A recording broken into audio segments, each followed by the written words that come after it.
What is going on YouTube? This is your boy Fuzzy Fuzz bringing you another video today, and today I have some Razorback gameplay.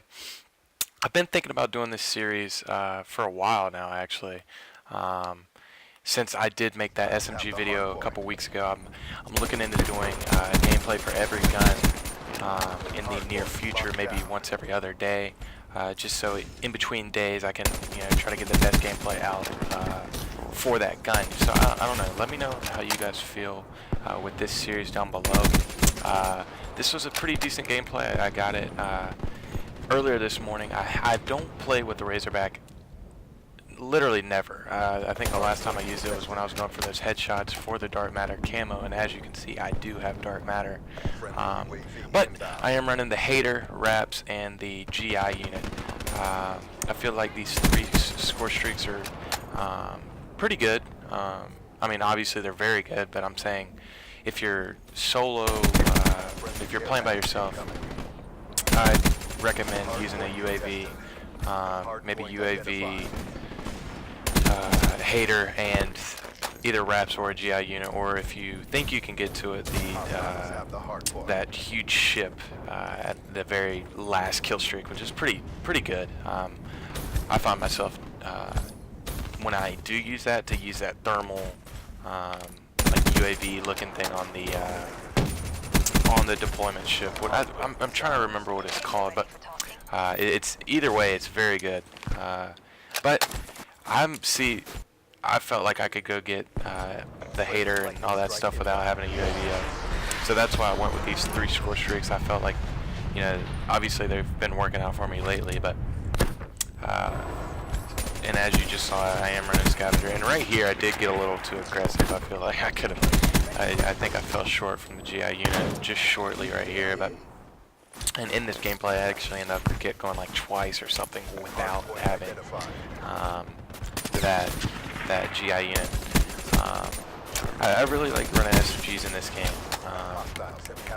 I don't know, it's just something about getting in people's faces, out-reacting people, and right here I was just playing some duck goose with this guy. It would last for about 5 seconds until his friend came in, or he actually pummeled me. And just sometimes with that game it just happens like that. But yeah, I just want to talk about this game for a second.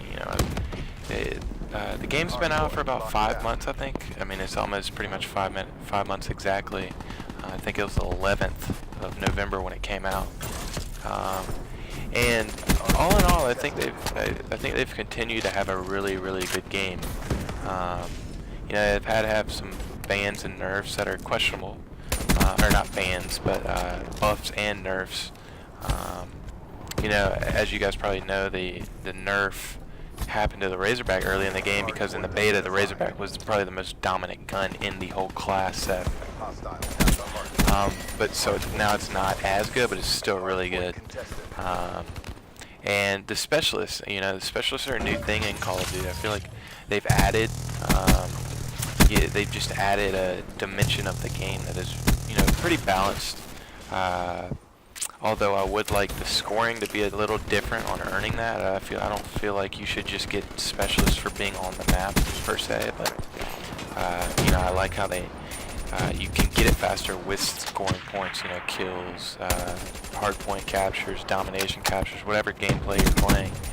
Basically point based. But as you guys know, the weapons on the specialists take a little bit more time than the normal specialists, like your overdrive and your non-lethal specialists. But all in all, I mean, it's added a dimension other than the specialist score streaks. You could get perks and stuff like that. It's added a dimension to the game that I hope they carry on to different Call of Duties. Maybe not as powerful as some of the score streaks are. I mean, because you want to have a counter to everything. However, with the heat wave and the purifier and that particular specialist, there's no counter. If you get heat wave, no matter what perk, there's not a perk to counter it. There's not an EMP to counter it. You're screwed pretty much, and it has a huge radius. So maybe if they nerf the heat wave radius, maybe it'd be a little bit more balanced. But all in all, I mean, you can't go wrong with any of the specialists. I've enjoyed pretty much all the specialists, except for maybe the rejack. I don't know. It's just you can't really. At the start of the game, you could use a rejack and live and kill somebody. Because people were not looking out for that smoke. They were like, well, what the hell is this? It's just smoke on the map on the floor, and nobody knew what it was. But now it's not as overpowered. That's why you rarely see anybody use it. The specialists nowadays are just Ripper, maybe sometimes a glitch. Kinect's very popular in pubs that I've found. And all in all, I mean, it's I like specialists. So basically, long answer short, I like specialists in this game. I felt like it added a new dimension that was needed, because they do need to keep, especially the Call of Duty series, very fresh. Since it is a yearly game, there's a contract that is, and I was shooting this guy, and I thought I killed him, and then I looked at the kill cam. That's why I'm like, what just happened? But because this game is yearly, you have to add new flavors, new recipes into the game to make it more appealing to casual gamers.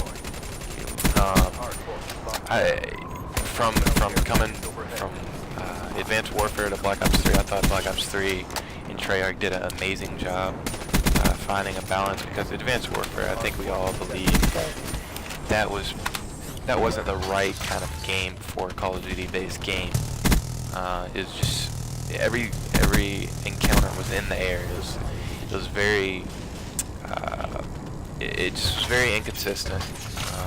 Once people got used to using jetpacks, that's all they wanted to do was fly, because there was no solid base for the game.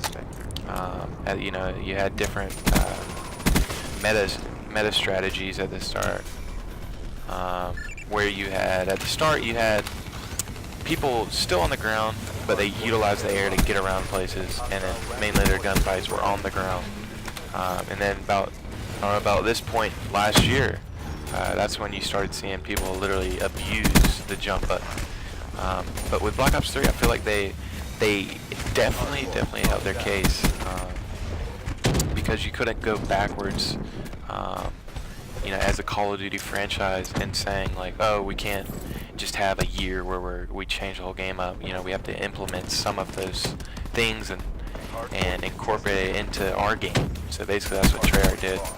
And the thrusters, I think, is a very good thing to this game.